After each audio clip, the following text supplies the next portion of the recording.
Welcome to the Spent the Rent podcast. I am your host, Patty Rose. My guest today is former candidate for Congress, Doyle Canning. Doyle, welcome to the show.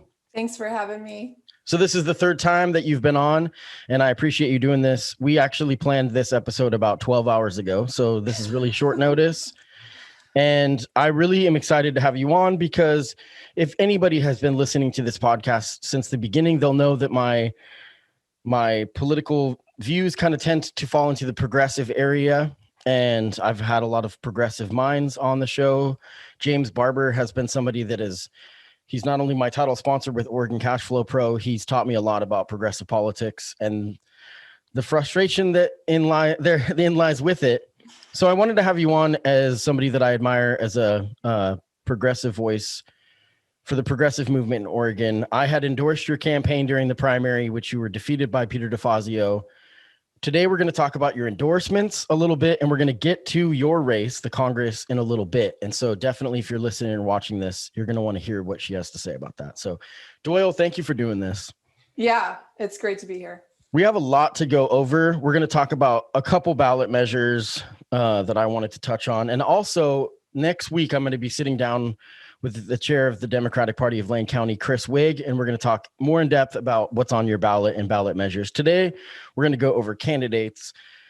I know that by the time I do next week's episode, I will hope that most people have already voted, but still, we're going to keep the coverage coming. So yeah, ballots are already in the hands of voters in Corvallis and in Coos Bay and in Portland. We got here in Eugene, Springfield, like they should be coming today or Monday. It's happening. It's here. And it's really important to vote early and to use the ballot drop box. Right. You know, we have vote by mail in Oregon, which is fantastic. But the message I'm getting from people who are, wanting to make sure that we just put this away, we want those ballots in boxes because they get counted faster. I wrote down, and I'll go over that now, and then I'm going to go over it again at the end of the episode for some of the locations. So you can Google it. It's super easy. All I did was Google Lane County drop-box locations, but just to give some key ones so that if it kind of covers quite a bit of the area of Lane County. Now there's one at the Lane County Elections Office, which is on 10th and Lincoln. There's one on West 11th Walmart in the parking lot. If you live in Thurston, there's at Splash at the Lively Swim Center. There's one in the parking lot. That's the one that I'll be using. If you're a student or you live near the campus, there's one at the University of Oregon Herb Memorial Hall. There's one at Amazon Pool. Mm-hmm. River Road Recreation. Yeah, right. River Road Recreational Center. So it's super easy to find one in your location where you don't have to go very far. Mm-hmm. Don't give your ballot to one person. You need to deliver it yourself. There's laws against that. I don't think people realize, but we could be here for days on that. So Google it if you have any question. I'm going to put a link in the show notes to where you can Google it by your specific address. And it's the Secretary of State's website. So that link will be in the show notes. Yeah. So that'll be good. And we'll talk about this again. If you do mail it, it needs to be in the mail by the 27th.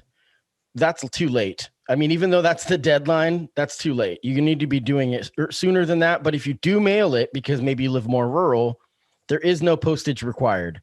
Mm-hmm. So you can just drop it in once you fill it out. Free. Totally free because we have great voters and great Secretary of States. So anyway.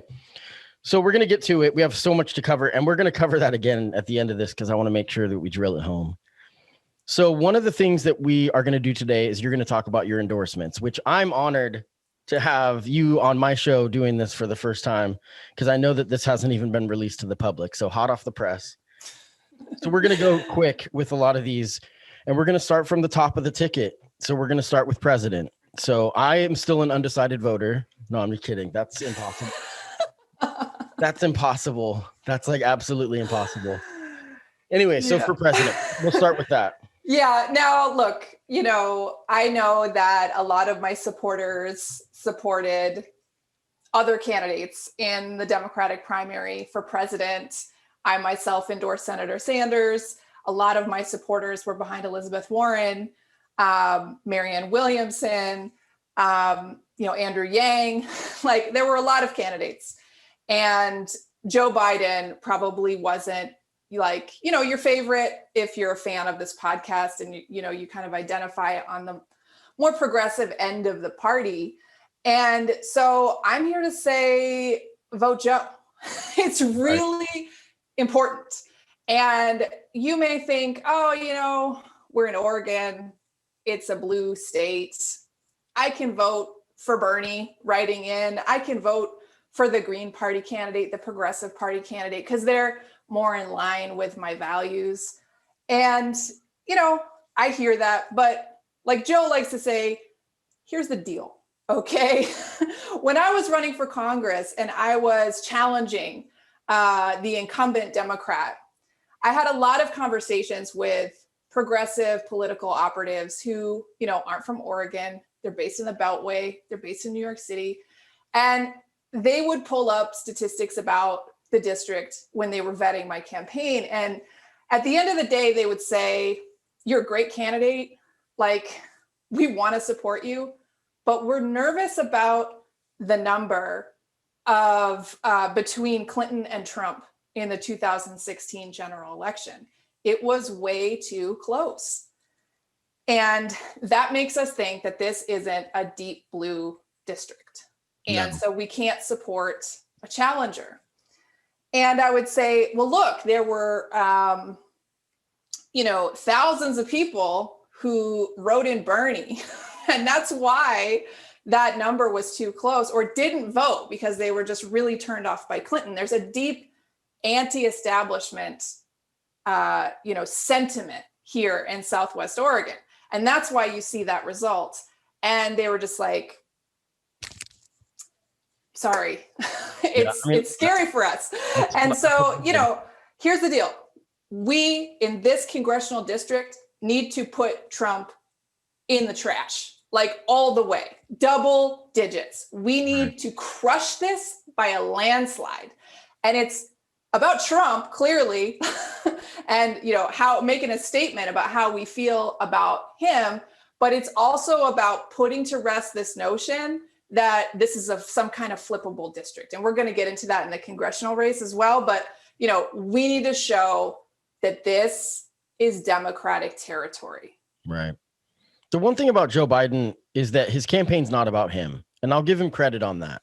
That the only reason he's in this position is because everyone came together, so they picked somebody that they were going to rally behind, obviously to squash Bernie, whatever, it is what it is. But the campaign is about unity. It's about bringing the country together. Mm-hmm. And he's not talking about, when people talk about reaching across the aisle, talking about, Mitch McConnell's and stuff. And yeah, there'll be some of that for him. That's his job. But what he's trying to do is unify the citizens, so we're going to have to do that. We're going to have to just get on board with that because, we had talked off air.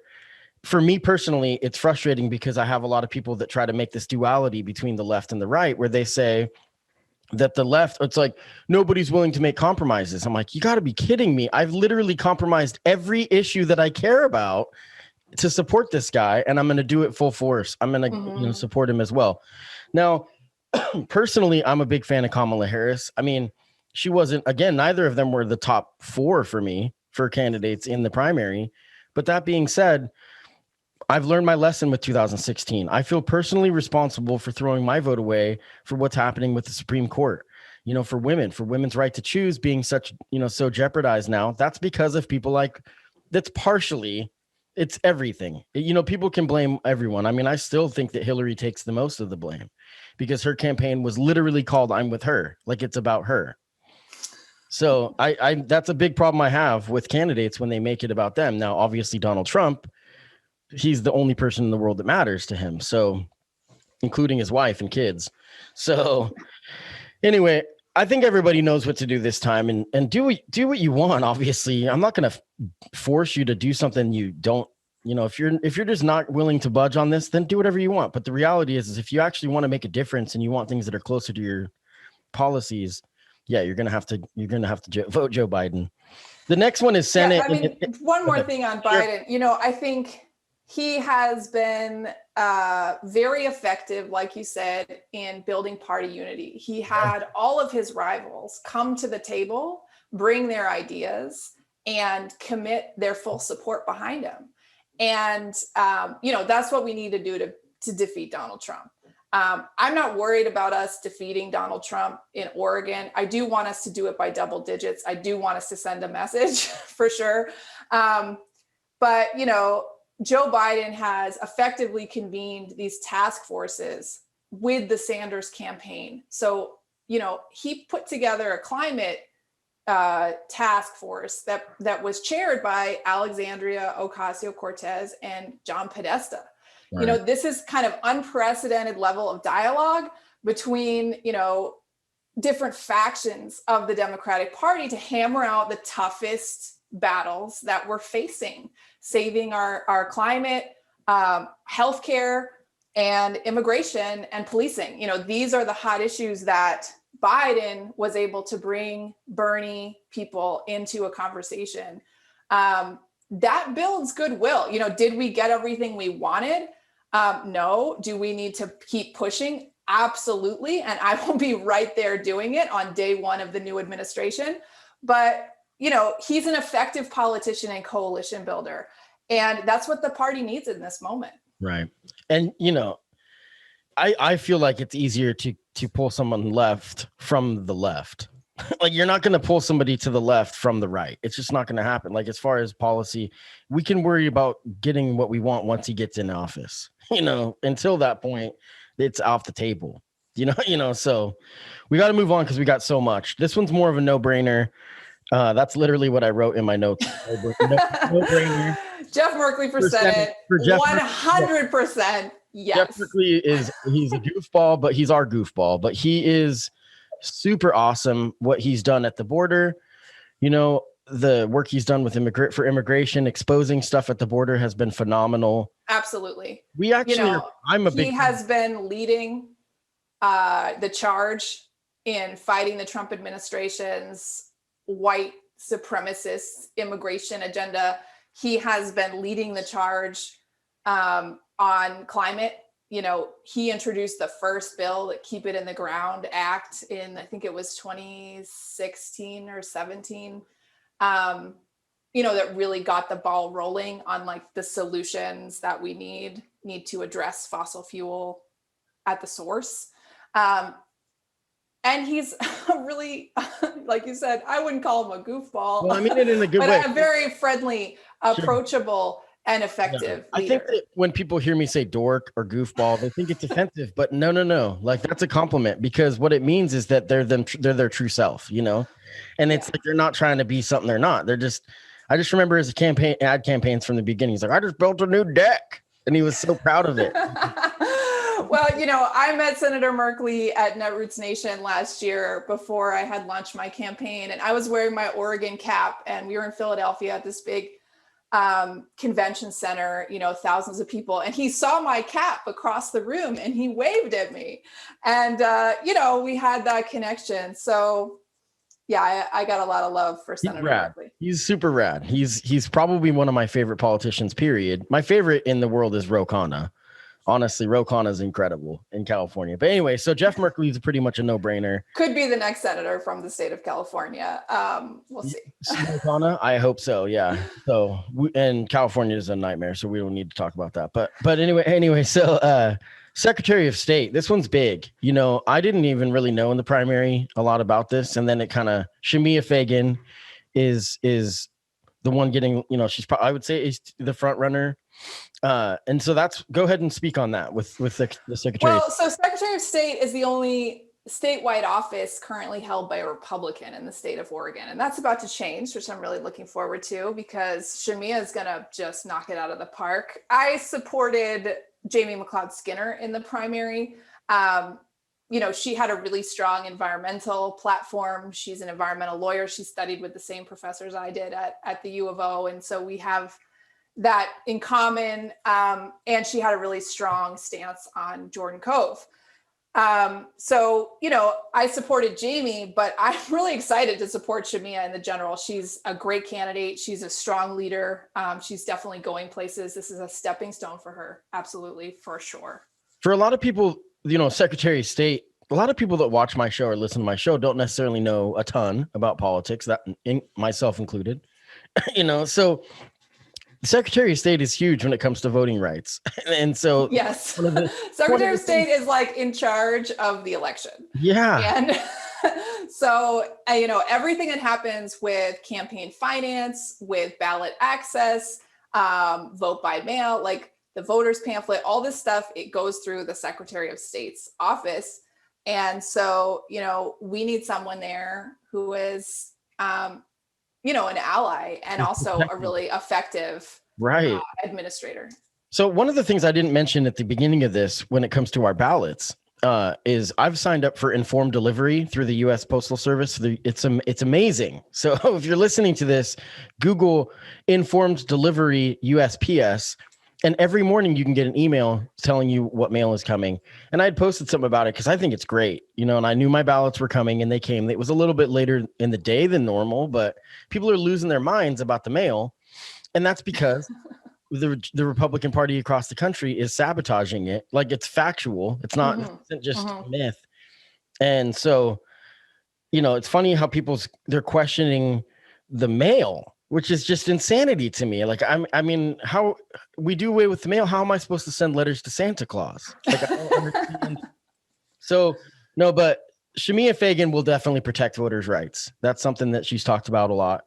I think it's great that this is another example of someone that wasn't your first choice, but like you had said, it's not like she's bad. It's because you had personal connections with the other candidate. But yeah, Shamia Fagan for Secretary of State, that's an important one. Attorney General, I don't know anything about this, so you're going to have to school me on this one. Tell me a little bit about the Attorney General campaign. Well, Oregon's Attorney General, her name is Ellen Rosenblum. She is a law duck like me. She spoke at my graduation, and I've spoken with her personally a few times. She is the incumbent. She's already in office. She's facing a challenge from Republicans. It ain't happening. Ellen's going to put that away for sure. But she has a background in environmental law. I really want to see her use that to fight Jordan Cove. The battle on this pipeline is not over. It's going to play out in the courts. And we need a fighter, and she's that person, and we're going to have to push her to be really bold on this. You had said that in what you had sent me, that you're going to be emailing to your supporters today, I think. Is that right? Mm-hmm. So you had said that she spoke at your graduation, but she spoke on how to use law to defend the rights of marginalized people. And that's enough for me. I mean, that's the thing, is we need more of that, Yeah, so, absolutely. Especially with this administration, just shredding some of the most kind of bedrock constitutional rights that we hold in this country. We need the attorney generals in the states to be fighting back hard. Right. And then, I mean, it's just emboldening, the white supremacy and a lot of the stuff that we thought we had kind of put in the rearview mirror. And so apparently not. So now the next one is big. This is your race, Oregon's 4th District for Congress. I had endorsed you in the primary. You've been on the show twice. I was giddy the first time because it was a big deal for me for the show, not only to get to know you personally, and as I've grown with this podcast, I realized that this is just human beings. This is the beauty of doing this. I've always kind of separated, like, there's like us and then there's the politicians. People like you are just like anybody. You're just like us, and I know that this isn't the end of the run for you as far as elected office. The future is really bright. But we have a job to do right now, and we have to endorse the current incumbent, Peter DeFazio, who, has been in office since 1914. No, but you can 86. tell. Yeah, 86. No, but Peter DeFazio, I want to hear what you have to say about it. And I know this is tough, because elections are hard, and you put a lot of passion into your run against an opponent, and so it gets hard. So you're here to endorse him. So I want to hear what you have to say about it. Yeah, well, thank you so much. I'm touched by by what you said and by your support in the primary. I am a Democrat, and obviously I'm going to support Democrats up and down the ticket. And that includes Peter DeFazio. He's my congressman and has been for 5 years. And we got to put this away. The fact that Alex Garlatos is coming into the paint here is a problem. And we as progressives need to rally behind the incumbent. Now, I have seen my supporters on social media saying, you know, I'm going to vote green or I'm going to write in Doyle. I am here on this podcast to tell you not to do that. I want a big, fat margin for Peter DeFazio on November 3rd. And I want my supporters, almost 18,000 of you, to make that happen. And that is because we need to not only put this election away now and stop this Republican challenge in its tracks, we need to scare them away from ever trying this again. And we need to send a message that the future of this district is deep blue. So that's, you know, kind of what I'm here to say. You know, the DeFazio campaign has not asked me to do this. They have never contacted me. I'm doing this because it's the right thing to do. And because, you know, I support Democrats and I'm a team player, you know, much like Bernie is out there for Biden, you know, rallying his millions of supporters to get behind Joe Biden for president. I am rallying my thousands of supporters to get behind Peter DeFazio for Congress. I, you know, think that in the next administration, you know, if we play our cards right, which, you know, things are looking good on the national map. You know, Democrats are moving into Texas, Alaska. I just read this morning, the Senate Majority PAC is pulling money out of Colorado because they think they've got it in the bag and they're going to put it into Georgia and South Carolina, right? So the map for Democrats this cycle is good. Why? Because Trump has completely collapsed. He is an utter and absolute failure in every possible way. And so we have an opportunity here to not only keep the House, take the White House, and flip the Senate. We could actually get some things done. Right. And I'm going to be first in line making sure that Peter DeFazio is on board for the progressive priorities that the Sanders AOC wing of the party is putting forward. Right. And we can't do that without Peter in the Congress. So, you know, I'm excited about what could be possible in 2021. And let's get some stuff done. You know, we have some immediate priorities around protecting people from the coronavirus and giving the American people much needed urgent financial relief. That's got to happen like on day one. We have some urgent priorities around climate change that have to happen on day one. We have urgent priorities around the atrocities that are going on against immigrants in this country. We can end that on day one with Joe Biden as president, a Democratic Congress, and a Democratic Senate. And we're on our way to do that. Yeah. So let's make it happen. Yeah, early voting has been just crazy, some of the numbers. I've talked to more young people, and I know that they say they're going to do it and then they don't. But I work in a barbershop on campus, and all of the people are like telling me their voting plan. You know, I think we're going to. Great. That's awesome. It's incredible because. Love to see it. Yeah, because it's difficult this year. I mean, it's so easy for us, you know, with the ballot drop box locations, which I mentioned before, and then you can mail it, you know, I mean, you just have to give it more time. You just have to know that 7 days before the election is too late. So you have to be before that, you know, so just put it in your head like 10 days early, but you know, the drop boxes are the way to go and do that early, you know. Mm-hmm. So, but Peter DeFazio, he's been in office for a long time. So he's made a lot of personal connections with people in our community. I know he promotes himself as independent as Oregon or whatever his tagline is. And people kind of roll their eyes sometimes when they hear that. But at the same time, I actually think there's some truth to it. I think that he tries really hard to represent a broad swath of Oregonians. I think that when the Holiday Farms fire happened, the tragedy hit, he was immediately there, and he wasn't there trying to figure out, oh, what have you guys done for me? So how can this make me look good? He was there to help Oregonians. And I've talked to a lot of people across political sides or whatnot in that, because I have a deep connection to the McKenzie River community, and they were talking about, wow, DeFazio really stepped up, Yeah, he showed up in a crisis in a way that a leader should. Right.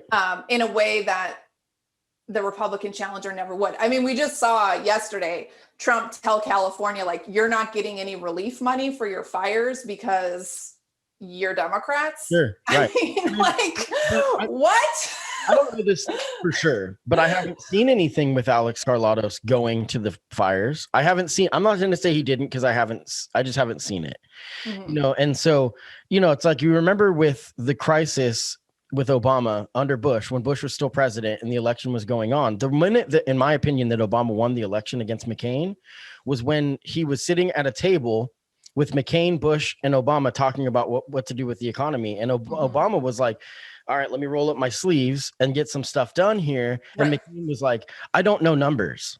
Like, I don't know. As I recall, he suspended his campaign because he just didn't even know what to do. It was a tragedy. And so there's these things that happen in times when you see people that are leaders, like you had just said. And Obama was just incredible at that.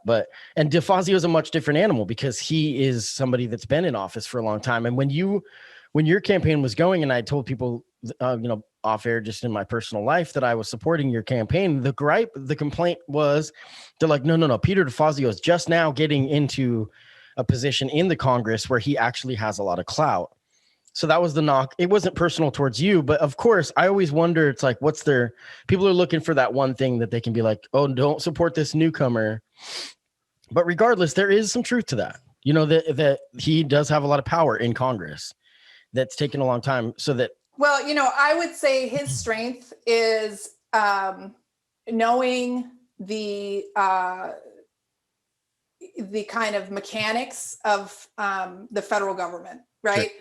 And so in a crisis like the Holiday Farm fire, the Archie Creek fire, the fires that we just had in our district, he was able to put together a collaboration between the United Way, the U of O, FEMA, I believe, the Forest Service, the state of Oregon. He was able to bring that together in a way that, is because he's been doing this a long time, and he has that kind of a handle on governance in a crisis. Right. And that is, that is needed at this moment when the country really is in deep crisis. And so, this is clearly, obviously, an easy choice. And, it's not the time to do a protest vote. I feel really strongly about this. I want to be really clear with my supporters that if you want to see me or another challenger run again in the next decade, we got to put this away. We need to crush the Republicans. And that means we need to unite behind our Democratic candidates. Right. And that's because, if progressives want to be taken serious, they have to. I hate it because it stings, because we make progress slowly a lot of times. And so, a lot of times we put so much emotion into it because we're like, oh my gosh, these things that people are talking about changing are things that I've wanted so much as a voter. We feel like this. And then when it doesn't happen, it's such a letdown that you're like, I can't support the person that's not doing this, but we're chipping away at it slowly. We're getting more and more voices in there, and there is a movement happening. It's just, it doesn't happen overnight. So yeah, one of my friends and idols, Rebecca Solnit, who's a writer from San Francisco, she said, my vote is not a Valentine, it's a chess move. Right. And I need people to play that chess game with me. Like, we can do this. We're not doing it in 2020. We wanted to, but we didn't have the right conditions in the future. We need to build towards those right conditions in the future. And, I'm supporting Joe Biden, wholehearted, 100% behind Joe and behind Peter DeFazio. Right. And, so that's where we're at. That's pretty, I know it takes It's a big thing. It's a big thing, and I'm glad you're doing it on my show because I know you're going to share this, and a lot of people will see it, and I appreciate it. So now the next race, we got a lot to cover. Mm-hmm. I don't really cover a lot of South Eugene politics anymore. I live in Springfield, and because my show is geared at doing stories of the underrepresented, you don't get more underrepresented than Springfield politics. So I've been doing a lot of focus on that. So I need you to kind of tell me what's going on with the county commissioner race. There's two candidates, and they're both pretty quality candidates from what I've understood. And we're going to get to Springfield City Council, and that's one of the toughest decisions I have to make. But let's talk first about county commissioner. Joel Eboa. Oh my gosh. I'm so bad with names. Joel Eboa is one of the candidates, and this is Lane County Commissioner position 3. And his big thing is he's fighting for immigration rights and immigration protections. Tell me a little bit about him and why. And now he's received your endorsement. Is that correct? Yeah, this is a tough call. I know a lot of my supporters are split on this question. They were in the primary. A lot of people asked me about it, and I didn't make an endorsement in the primary. My household did one vote for each candidate because it was kind of a toss-up for us. This time we're going with Joel, 100%. He made it through the primary, which frankly, the Democratic establishment didn't think he would. The deck was kind of stacked for Lori Trieger in this case in terms of endorsements and party support. Joel definitely has that too, but not to the same degree. And I think Joel is really talented, and he has a great future in politics. Why wait? Let's do it today. Right. We need leadership in Lane County that is committed and has a track record around racial justice. We have had protests for over 100 nights for Black Lives Matter and calling for systemic change, not cosmetic change, not rhetorical change, not like easy change, but the hard change of dismantling systemic racism in law enforcement and in our society at large. And when I look at the two candidates, voters' pamphlet statements, Joel's just much more clear that that's a priority for him. He doesn't come out and say defund the police, but he comes pretty close. He says allocate police resourcing towards, different kinds of interventions. And here in Lane County, we have one of the country's preeminent models of demilitarized policing with cahoots. And we have an opportunity to showcase that to the world and resource that at the level that our community requires. Joel and I also share a connection through the Civil Liberties Defense Center. He's a member of the board. I'm a longtime volunteer and friend of the organization. I clerked there in law school, and worked, frankly, on a lawsuit against the Lane County Jail. So, the oversight of the Lane County Sheriff's Department and the jail is a key part of this job. And I want Joel to be the one. Lane County County Commissioner is a big position. I don't know. I mean, again, James Barber, when he came on, he had just came off of his run for county commissioner, different position, different area of Lane County, but still, it's a big duty. It's a big job, and in some ways they have more pull, or they do more than a mayor, and so it's a big job, and now Lori Trieger, she has a solid resume of advocacy work for the houseless community. She's a communications and development specialist at Sponsors, which Sponsors is an organization that when someone gets out of jail, that they try to get back on their feet, that they can live there for a little bit on Highway 99.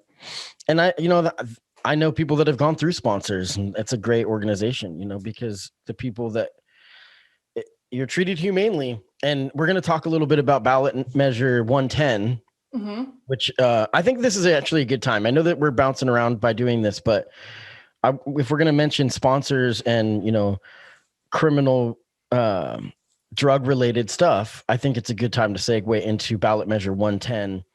110 is confusing to me. I'm not exactly sure. There's people on the left are torn on this issue. So 110, it's written in the ballot. I would quibble with that. Well, what I mean, I think there's a consensus, yes, on all the ballot measures. Okay. And on 110 especially, the Yes on 110 campaign reached out to me over the summer. Let me read what it says, and then you can tell me. Yeah, read how it's written. Okay, so 110 provides statewide addiction recovery services. Marijuana taxes partially finance it, and it reclassifies possession charges. So explain to us, first of all, before you talk about your personal experience, if you could, what that really means in Patrick terms, in layman's terms. Well, my understanding, the war on drugs is a war on poverty and a war on people of color. Okay. And anything that we can do to undo the damage of prohibition of cannabis, especially in a state that has a booming cannabis industry, is like essential and urgent. And we need to make it happen now. And so that's the bottom line. I think, I come from a family with a history of addiction. A lot of us do. 100%. And we have completely failed as a society in understanding the root causes of addiction as a disease and treating it effectively, and instead have chosen to police, incarcerate, fine, and punish people who actually need help. And so, that's kind of the bottom line of what this is about. This ballot measure, I wish it went further. Of course, I would like to see a total expungement of the records of people who have been convicted or incarcerated on possession charges. Of cannabis, especially. And, there's a big racial justice critique there where you have the cannabis industry exploding and opening these dispensaries that look like, an Apple store, and are making lots of money for white people. When Black people largely have been, incarcerated at higher rates for drug charges. And, there's a reparations piece of this that I wish was there. Right. It's not. I talked to the campaign about it. And they were like, look, we just don't feel like we can have a law that reaches back in time. That's something the legislature would have to do. So it is what it is. And I think it's good. And I really want people to support it wholeheartedly. So next week, I'm going to have Chris Wigg on, the chair of the Democratic Party, and he's going to talk a little bit more about this ballot measure from a different perspective. So, I mean, him and I will debate that one as well, because I personally think, like you had said, that this is a step in the right direction, and my thing when it comes to possession charges, okay, because I'm very open about my battles with addiction, mostly alcohol, but when you drink as much as I did, you find yourself at 2 a.m. making bad choices and up in the ante a little bit. So I have a history of drug use, and I'm open about this, but when you see someone like me, now I didn't get super deep in narcotics, but I still did do them. So when you see these complaints that people are like, George Floyd, for example, they're like, well, he was a crackhead. And I'm like, that doesn't mean that you get to kill him. You know what I'm saying? Yeah. Even if that's true, first of all, because I've been there. So was my life not valuable enough? And then if your answer is, well, no, not you, then you're racist. Then that's why. Then you don't see that person as equal. Right. And so my view on possession charges, even when I was deep in my addiction, was that arrest someone for stealing your lawnmower. You know what I mean? The possession charge, if they're doing drugs in their own time, that's their damn business. That's freedom. I'm sorry. That's always been my take on it. Is that when somebody does something criminal to get the drugs or to get the money to get the drugs, that's crime. And why don't we enforce those crimes? But if we are only enforcing, you touched on it perfectly, we're only enforcing these possession charges on people. And the reason that we need to go retroactively is because the people of color that have been targeted aren't released. Like I've had situations personally where I was stopped, with pot, and the cops made me grind it up in the ground. And then people sent you on your way. And sent me on my way, which I'm not personally going to complain about from my personal experience. But I will complain from the hilltops that if I was a person of color, that I wouldn't have had that luxury. And that's absolutely. So, and I've seen it firsthand. I shared a personal story on Facebook about a situation where we got pulled over, and I was with my friend who was black, and then a driver that was a friend of his who was a white guy, but looked just seedy. And I'm going to try to make this quick. But when the cops showed up, they were like, flash a light on me. They're like, you need to get out of the car. And you're like, you need to move along. And they made my buddy who was black lay down on the ground. And we were together, both passengers. I mean, it was insane. And this is in Eugene. And, I'll post that story again at some point so that people can see it more in depth. We don't have a lot of time for me to get into that. But with this, I'm glad that the conversations are being had with this ballot measure, that we're actually going in a direction where we can end the war on drugs. This is sometimes where libertarians and progressives actually have crossover, because people think progressives and they think that they want to just nanny state everything. And that's actually not how it is. It's protecting freedoms. That's literally what it's about. It's about simplifying and making a more efficient union. So I don't know. It'll be interesting to see what Chris has to say about this, because I think that he's on the other end. I mean, just look at, you probably got this in the mail. Maybe you did, maybe you didn't. But, this is Democrats. This is Basic Rights Oregon, Planned Parenthood, APANO, SEIU, Unite Oregon, NAACP, Latino. I mean, everybody says yes, yes, yes, yes. This isn't a hard question. On 110 in particular, the groups behind it include the ACLU, Coalition of Communities of Color in Portland, Basic Rights Oregon, Bernie PDX, Confederated Tribes of the Grand Ronde. This is a coalition of Black, Indigenous people of color that's behind this, and that's why I'm behind it. Well, that makes a lot of sense. So we do need to move on. And again, next week Chris and I will cover a lot of the ballot measures and different things that are on. I already did an episode about the fire levy in Springfield. You can go back and listen to that. That's really important. I don't know how anybody in their right mind wouldn't support the fire department right now. I mean, that's just insanity. So, and that was really also cool. Yes, for the libraries, please. Yeah. So Eugene, that's the big thing on the ballots in Eugene. We'll talk about it next week, but yes, so basically it's yes on all of the ballot measures. Yeah. And because sometimes those are written confusing. Absolutely. On purpose. I know. Right. I know that with star voting, that was a big thing that it really squashed it, because they promoted it as star voting. And then the ballots said, not the acronym, they said the written out, thing. And people were like, I don't understand what this is. And it was by design. So that was really frustrating. But anyway, so Springfield. Back to the importance of the Secretary of State. Yeah, right. Yeah. Springfield City Council. And also, let's touch on that actually, before we move on to City Council. Secretary of State, what you just said, they can have a lot of sway on the wording, on the way that stuff is written on your ballot. Mm-hmm. And it can really confuse people by design, because they bet a lot of times the Conservative Party preys on the fact that people shouldn't. This is what a republic is. In republic, there's Democrats and Republicans. A republic is where you appoint leaders that make the decisions for you, because they want you to think that they're smarter than you. That's not a democracy. That's a republic. And now we have this duality in this country where we have a republic democracy, but that's such a dumbed down version. But they bet on the fact that people aren't going to understand what they're actually doing behind the curtain. And that's not the way that we need to do things. So Secretary, let's move on because we don't have a lot of time. So Springfield City Council, this is really difficult. We have Corey Rodley, Johannes Tadeo. I've had them both on as guests. Mark Molina, who I've built a very strong relationship with, has had them both on as guests. I think he even did a forum. I think he's had them multiple times. Mm-hmm. If you're not familiar with Mark Molina and you're listening to this, look him up on Facebook. He's been a guest on my show twice.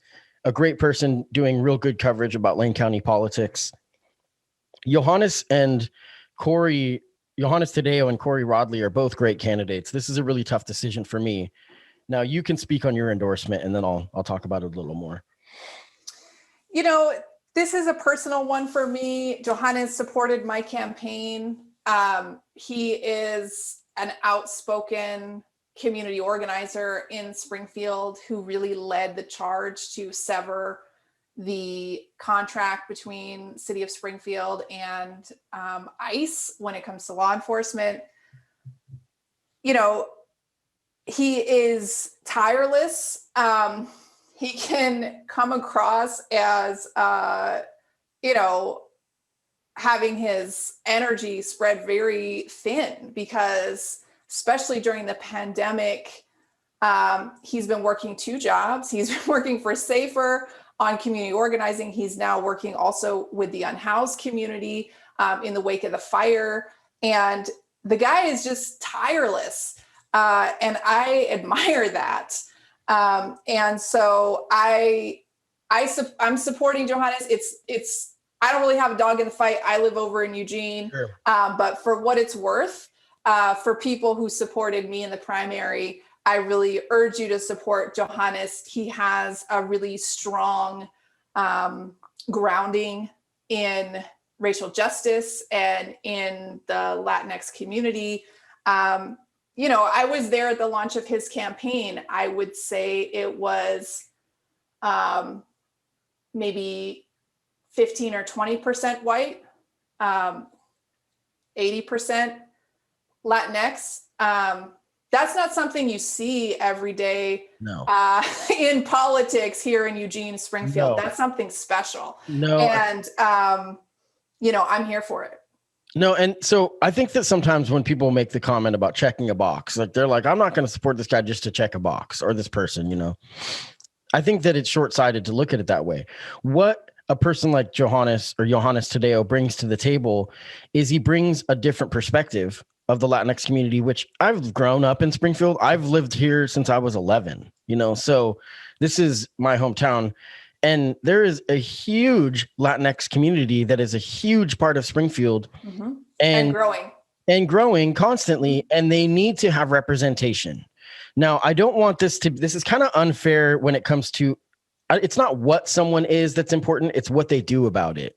You know what I'm saying? So having him on my show and getting to hear what he has to say about the work that he's done behind the scenes, and then just some perspective with maybe issues of having public, political public information done in Spanish, why there's a benefit to that, why it's necessary, you know, why getting people to the table from this community that have been ignored is super vital, you know. And it's people of color, just like any other group. Latinx people are not binary in a way that they only have one view. It's not like all of them are just going to vote Democrat. That's not true at all. People are going to make their own decisions, but we don't, again, like my republic versus democracy or issue, we want people at the table. We want people to use their voices. We want a strong democracy where everybody's heard from, you know. And so Johannes brings something really good to the table in that way, that he has a huge following of Latinx. He has a base. You know, he's got a strong base. He has built a base in the community. And the fact that he made it through the primary is a testament to that. He could win this thing. And that would be a bit of an earthquake for Springfield politics at a time when Springfield is on the map, not just locally, but nationally, for the policing response to racial justice protests. Right. He's the right leader for this moment. Springfield needs to challenge its white supremacist power structure, and Johannes is the one to bring that challenge. Right. You know, and I think it would not be fair to Corey if I didn't talk about some of her strong, you know, suits and the strengths that Corey Rodley brings to the table as well. Corey is extremely approachable. I had her on my podcast, and her and I are building a good relationship behind the scenes as well. And so for me personally, to know that if Corey were to win this election, I think that she probably is the front runner at this point, that if she were to win this election, that I personally could reach out to her and she would be, I mean, on a drop of a dime, I can message her and she would respond to me. And she's a great human being, massive heart, a huge resume. You know, she's done a ton of stuff with the United Way, a ton of advocacy work. She has a great track record, you know, and she's a really sweet individual and she's approachable. I don't think you can go wrong with this and living in Springfield. I'm going to have a hard time. I haven't made an endorsement in this because I don't know if I want to break one of their hearts, because I really want to build a longer relationship with both of them. in different ways. Well, here's the deal. You know, the deck is shuffling in Springfield, and this is one race, but you know, and this is broadly speaking as well. When we look at my race and we look at politics in general, there's a generational shift that will be happening over the next few years. And there's a lot of opportunity for new leaders to step up. And, you know, I think we'll see both of these candidates likewise in the South Eugene County Commissioner race. Like both are pretty solid. And they're both going to have a role in leading our community. But the ballots are coming. You got to choose one. But I think, you know, we haven't seen the last of any of these candidates for sure. No, and that includes yourself. You know, Thank you. You just started. You know, and I don't know, episode 205 or whatever, the Spent the Rent podcast, you can announce your run for Senate or whatever you want to do. So you have an open door here. Hopefully at some point we can do it again in person, you know, because I really it was cool to have you come to the house. I think that the quality of the interviews technically or whatever with the microphones and whatnot sounds better when we do it in person, but these Zoom calls are really cool because it allows access to have stuff on the fly. I mean, like we said before, we planned this episode like 25 minutes ago. So this is really good. I'm really honored to have you again. This is the third time you've been a guest on my show. So let's go over some really, really key bullet points that we want to drill home. You're here endorsing Peter DeFazio. That's big. That's your race. So everybody, this is not a time to make a protest vote. This is a time to stand with the Democratic Party. We need to go blue all the way because crush them. Because I think that we're seeing, you know, like I had mentioned before, I'll take personal responsibility for my sliver of it, is that what's happening for women right now in the Supreme Court and what's at jeopardy, is jeopardized, you know, women's right to choose. We're seeing that because people made protest votes. Unfortunately, that you're like, oh, I'm not going to get my way, fine. And then what do you get instead? The other extreme. That's not the way that we want things done. I don't know what can be done about the Supreme Court situation. I don't know if there's it's really Senator Wyden, Senator Merkley have both been really vocal, but they're not on the Judiciary Committee. Right. And so, you know, this goes back to everything that we've been talking about. You know, Dianne Feinstein was given, you know, seniority on the Judiciary Committee. She ran the hearing. She just like gave Lindsey Graham a hug. Like, are you kidding me? This is where progressives, this is where progressives are like, no, like fool me once, you know, kind of thing, because this is where it's difficult, where I know that you're pleading to your 18,000 followers to do what you're asking, to support Joe Biden and Peter DeFazio. But this is why it's difficult for people. And I don't think it's fair. You know, like I said before, it's like I've made every freaking concession and you're going to tell me that I'm being unreasonable? Like, this is insanity. I want freaking healthcare and fresh air. Come on now. Like, yeah. I'm not asking for too much, you know? I'm with you all the way. And fresh air, and for our brothers and sisters of color. Actually, with police brutality, I personally think that we will make more of a impact with a broader swath of American citizens if we focus on police brutality, period. Mm-hmm. The racial injustices are there, and I'm not downplaying that at all. What I'm saying is police brutality is an issue across the board, you know, and I think for some people, they refuse to see it based as a color issue. I'm not saying that we need to like cater to white supremacists. That's not my point. It's just that you're going to get more bees with honey when you actually work together and you view things like it's not just me that's being wronged. It's you, it's us, it's all of us being wronged. That's a whole different issue. But before we wrap up, if that's where you're going, I want to talk about the mayor's race in Portland. Sure. Yeah, I did mention that. I wrote down just a name that I can't pronounce. Sarah Iannarone. Iannarone. Like I haven't even, yeah. And you know, Sarah, there were a lot of insurgent, progressive challenges across the state of Oregon in the primary cycle, mine being one, and very few of them like made it through. Sarah did, and it was a big field. And the fact that she cracked, you know, Ted Wheeler's advantage and made it into the general election is huge. So Ted, and then real quick. So it's done on the voting top two finishers, similar to like how Eugene, Yeah, it's similar to the South Lane County race or Johannes and Corey's race. It's nonpartisan seat, and if somebody gets 50% or more, there is no November election. Right. What's happening with Eugene Mayor, and we actually will be later today. I'm going to be interviewing Isaiah Wagner, who's a write-in candidate for Eugene Mayor, and we'll talk about that a little bit. But for the Portland mayor situation, this is a big thing.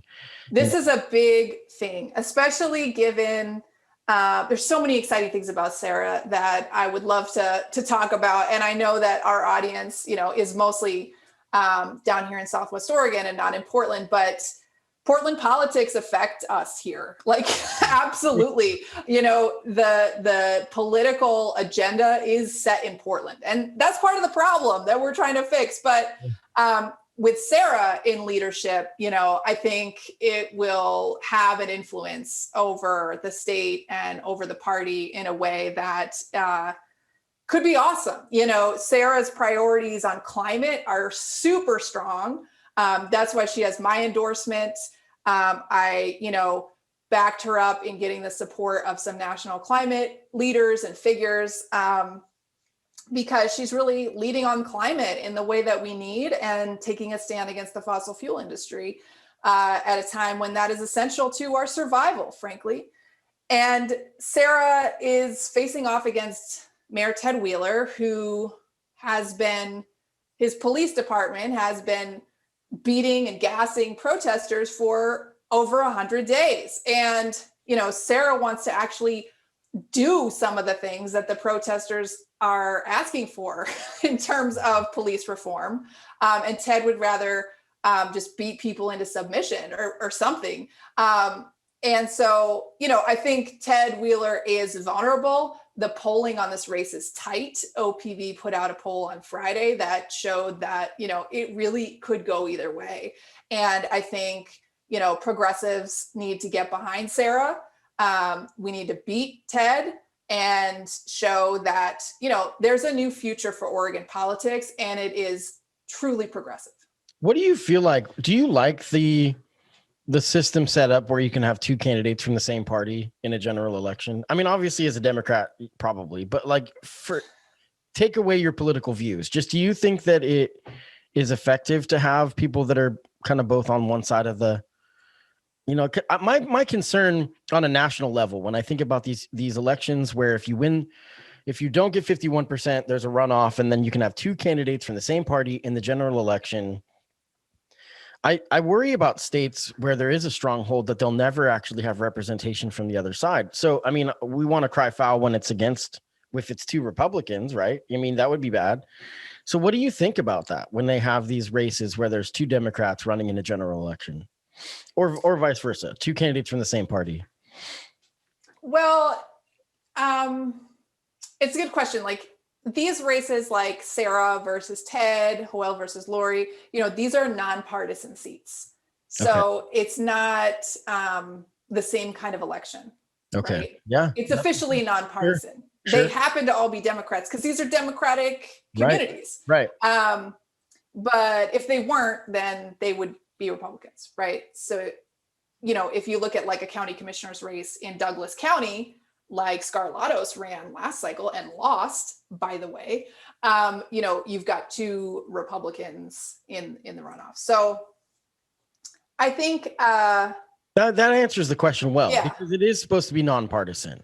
Right. And so, we can see a good example of that in the Springfield City Council race where we had three candidates in the primary. We had Chris McAllister, Johannes Tadeo, and Corey Rodley. Chris McAllister was running as a non-affiliated voter, which I thought was awesome. And, because he's like, I have issues with both parties and I have things that I like from both parties.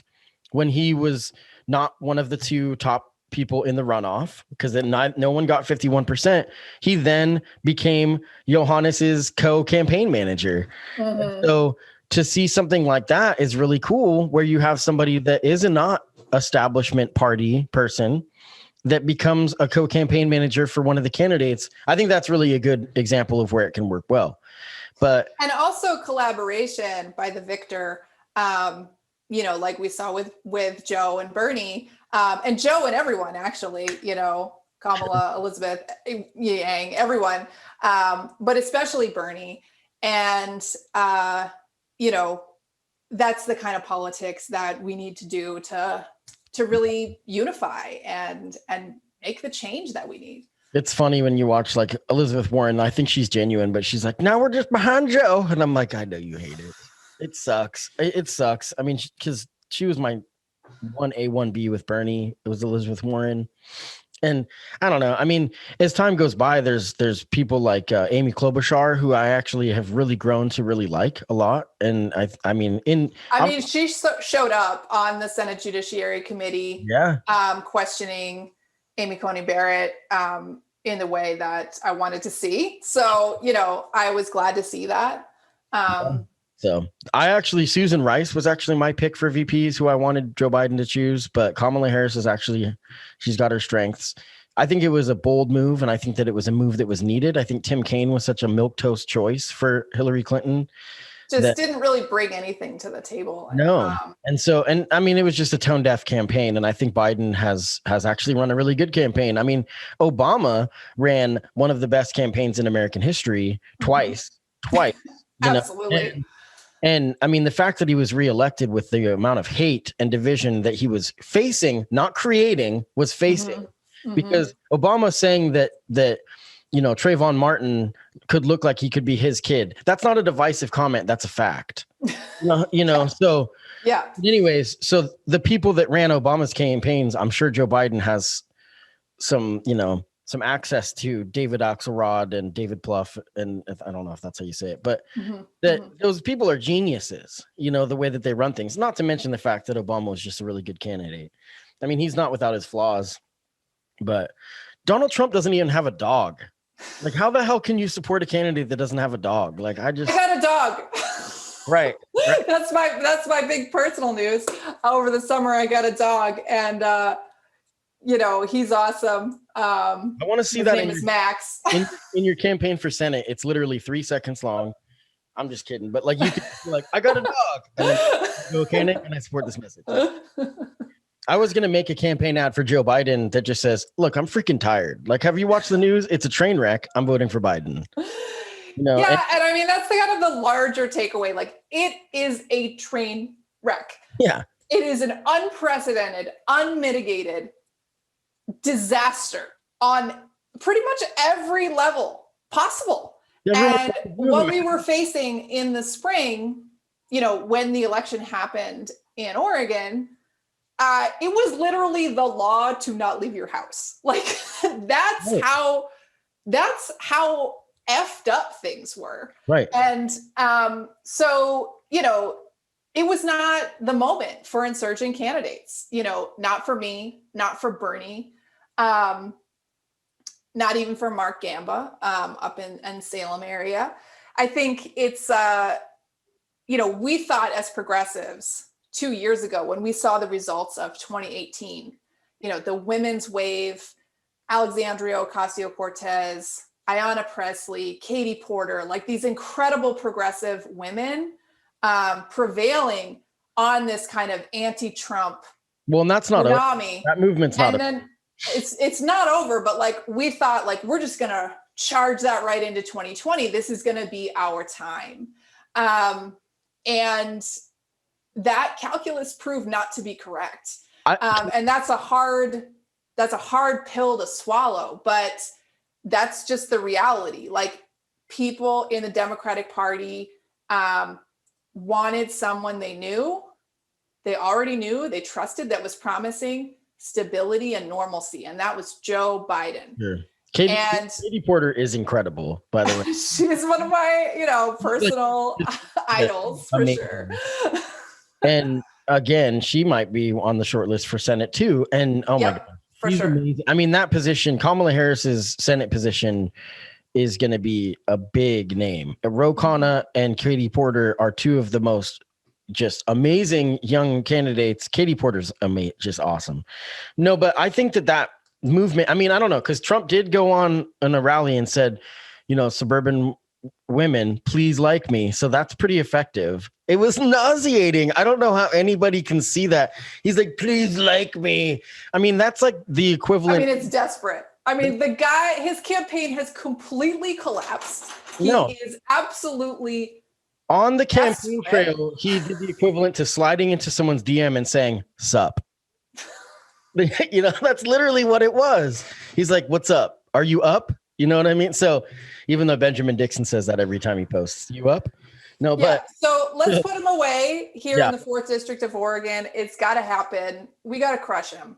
Right. We got to see the biggest margin for Joe Biden that we've had, for a Democrat in a generation. Let's make it happen. I know that my supporters and progressives at large are not psyched about Joe Biden or frankly, the incumbent congressman in some cases. They made a different choice in the primary, but now we got to get behind them. And it's not just about this election, it's about the future. And it's about showing the people who call the shots that this is a district where we could have a Katie Porter, where we could have a bold progressive champion in the coming decade. Well, and if we want to change the future, we need to vote in the primaries. That's a big thing. Young people also need to come up and vote. I mean, this isn't calling out your supporters, because I'm sure that they voted because of you. You did your job to bring people to the table. One of the things that down ticket candidates do is that they bring, this is what's happening right now. You are coalition building by making sure that people vote down ticket all the way down the ballot blue, because, and I think it says a lot about your character that you're out doing this for DeFazio, because I know that that's got to be really hard. I'm sure that at the end of a race, you want to curl up in a ball and you put all your emotion into it, and it's got to be really difficult. But I don't know. I got a dog. I got a dog. He's my buddy.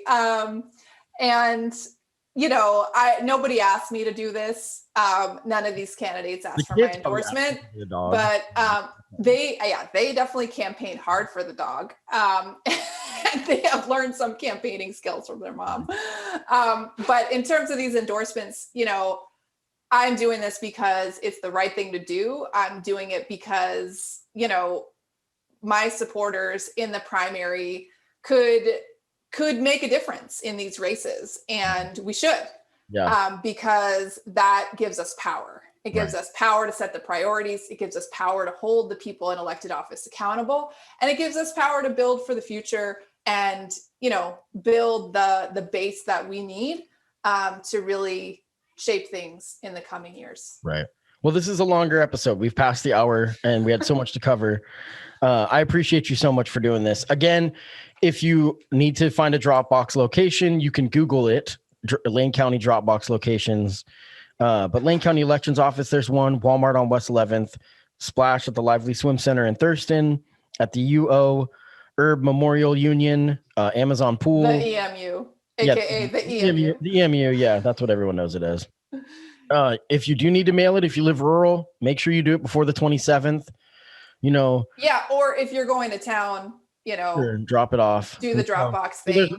Again, no postage is required. I think that's really important for people to remember, because they're heavier. So people will put 73 stamps on it, and it's not necessary. We have already, they took care of that before. Oregon has made it so easy. I'm really honored and inspired by people. I don't know. I'm inspired by the people in places like Texas and Georgia and Florida that are turning out in record numbers, voting blue. I think that this election is going to be a landslide across the board. I think we're going to take back the Senate. I wish Mitch McConnell would go away forever, because he's just the worst. He might be worse than Trump in some ways, because he actually knows how to get stuff done, and that's really dangerous. So, indeed, absolutely, and. If we can flip the Senate, which now, the Senate campaigns are moving into South Carolina, very competitive against Lindsey Graham. That one I'm really excited about. Jamie Newman, Jamie Kennedy, Jamie Newman. Is that? Well, no. What? Harrison. Mm-hmm. I was going through everyone I knew. Great candidate. And just shout out to Jeff Merkley again. Like, it was Merkley who really got behind Harrison early. Yeah. When people said South Carolina, like, that's, you know, Sure. that's a dream. But Harrison but is now, like, it's this close. He's the kind of candidate. He reminds me of Biden in that way, that he's a kind, I mean, they're totally different, but I'm just saying that he is a kind person. You know, he uses empathy to reach his constituents. He looks people in the eyes and you can see it's genuine. He's super kind. You know, I really liked, gosh, I can't remember his name off the top of my head, but the dude that lost for the governor of Florida, you know, that he was great too. And then the guy that they've chosen, I mean, we need to get people back in that actually like people. You know, these are supposed to represent the people, these candidates. So, you know, I think we do need to get out of here. Thank you so much, Doyle Canning. This is really cool.